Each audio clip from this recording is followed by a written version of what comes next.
So welcome. This is a problem from kinetics of curvilinear motion. So let's try to solve it.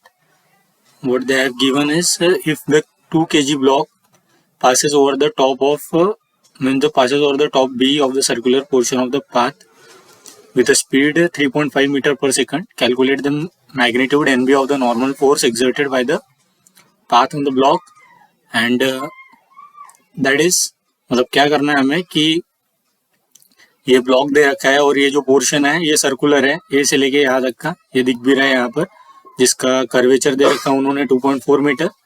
तो ये जो block है यहाँ से पास हो रहा है, ठीक है, with certain velocity they have given that is 3.5 metre per second.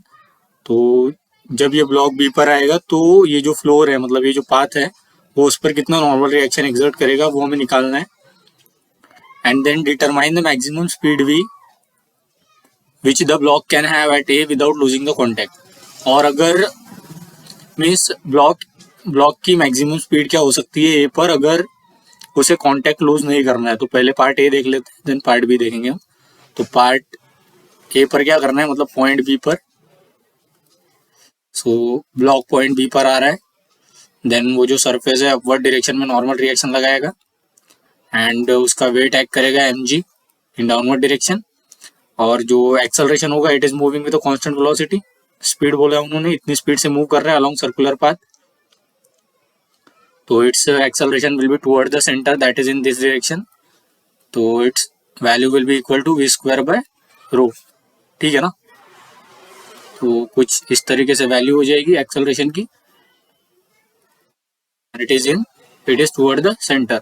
तो ये डायरेक्शन हम पॉजिटिव मान लेंगे, तो इसको पॉजिटिव मानते हुए हम फोर्स बैलेंस लगाएंगे that is suppose this is N, so summation F N is equal to mass times acceleration in normal direction.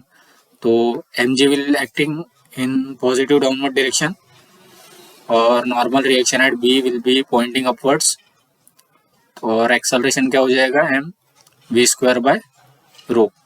Then from here we will get m g minus m v square by rho equal to N B. तो let me confirm answer आ रहा है कि उतना ही। V square is nothing but 3.5 whole square divide by rho is 2.4 metre, v square by rho आ रहा है 5.4 समथिंग एंड माइनस 9.81 दे रखा है उन्होंने 2। सो एन बी आ रहा है हमारा 9.4116 न्यूटन। तो आंसर मैच हो रहा है, तो N B it is a normal reaction. और सेकंड पार्ट के लिए क्या करना है हमें कि क्या बोल रहे हो कि मैक्सिमम ब्लॉक की स्पीड कितनी हो सकती है पॉइंट ए पर कि वो कांटेक्ट लूज ना करे, मतलब व्हेन। तो सबसे पहले हम फोर्स बैलेंस लिख लेते हैं तो उससे हमें ज़्यादा अच्छे से समझ में आएगा। तो पॉइंट ए पर कुछ इस तरीके से दिखेगा, सपोज ब्लॉक ए आ गया पॉइंट ए पर,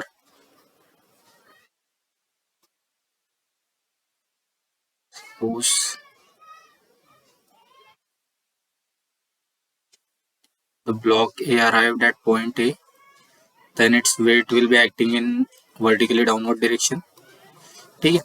तो ये हो जाएगी, ये नॉर्मल डायरेक्शन हो जाएगी इस इंस्टेंट पर और ये टेंजेंशियल। तो नॉर्मल डायरेक्शन से हमें लेना देना है वाई, बिकॉज मतलब हम कर्विलिनियर क्या बोलते हैं नॉर्मल रिएक्शन मतलब कांटेक्ट की बात कर रहे हैं ना, तो हमें नॉर्मल डायरेक्शन से ही लेना देना है। तो देन एम जी, तो ये एंगल है 30 डिग्री, तो ये एंगल पे हो जाएगा 30 डिग्री, तो इसका नॉर्मल कंपोनेंट आएगा एम जी कोसाइन ऑफ 30। तो पॉइंट ए पर कुछ इस तरीके से सीन हो जाएगा, दैट इज एम जी का component is M ji cos of 30 and normal reaction at point A is nothing but N A, ये यहाँ पर एक्ट कर रहा है दैट इज एट बॉटम, ठीक है।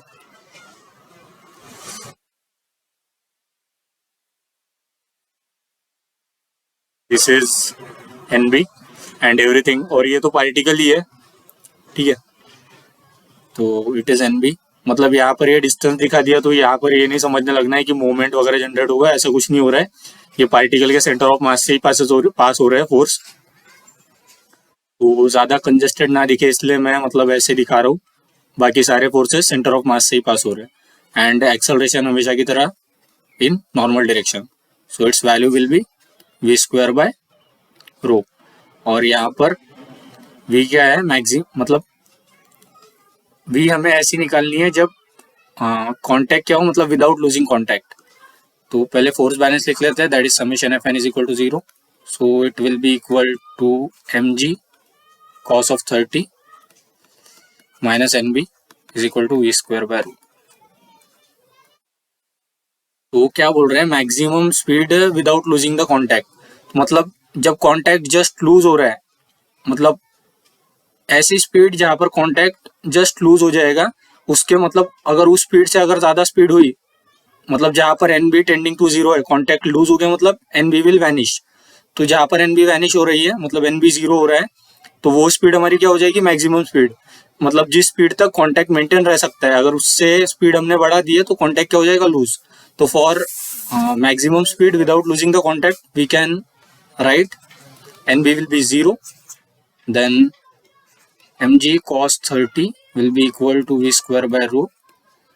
So v is equal to, sorry, it is mv square by rho, mass into acceleration, then it is rho g cos 30 degree whole का power half, where rho is the radius of curvature.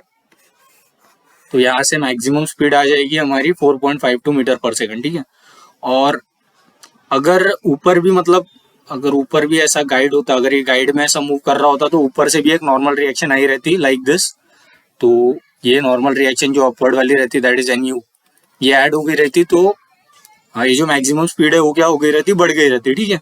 मतलब इस speed से ज्यादा हो गई रहती, मतलब 4.2 metre per second से ज्यादा रहती अगर ऊपर कांटेक्ट रहता तो। और फिजिकली भी हमें पता चलता है कि अगर ऊपर कोई ये रहता, मतलब गाइड जिसके थ्रू ये पार्टिकल मूव करता, तो अगर स्पीड इससे बढ़ भी जाती, तो अगर नीचे से कांटेक्ट चले भी जाता, तो भी मतलब ये, मतलब नीचे से कांटेक्ट लूज नहीं हो पाता, क्योंकि ये यहाँ पर ऐड हो गया फोर्स में, तो ये स्पीड की वैल्यू क्या हो गई, बढ़ गई। मतलब हम इससे ज्यादा स्पीड पे भी कांटेक्ट मेंटेन कर सकते हैं। लेकिन अगर ये कब होता है, जब ये ऊपर भी व्हाट वी से रहता सरफेस कांटेक्ट में, ठीक है। बट ऐसा कुछ है नहीं, तो नीचे वाली सरफेस है, तो अगर इस स्पीड से अगर ज्यादा हो गई तो कांटेक्ट लूज होने लगेगा। और ये लिमिटिंग स्पीड है, इसके पहले तक कांटेक्ट मेंटेन रहेगा, इसके बाद कांटेक्ट लूज हो जाएगा। So that's it for this problem and thanks for watching.